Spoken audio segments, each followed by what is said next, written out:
sen uzakdasan, hicranın yolları ömür gederdi.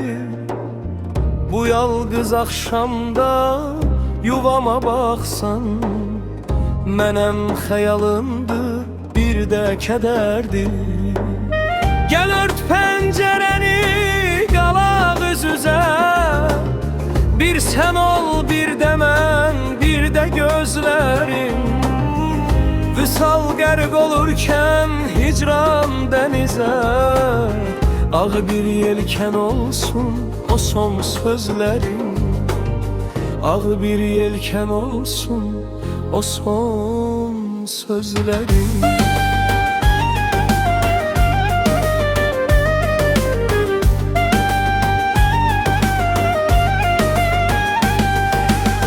Bir sen ol bir de mən, bir de derdimiz.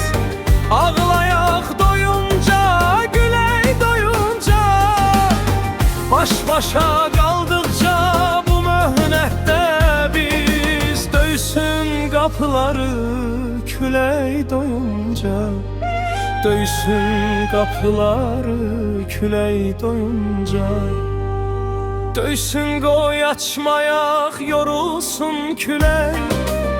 Qəmli hicran qalsın qapıda dursa, biraz vüsalınla çırpınsın ürək.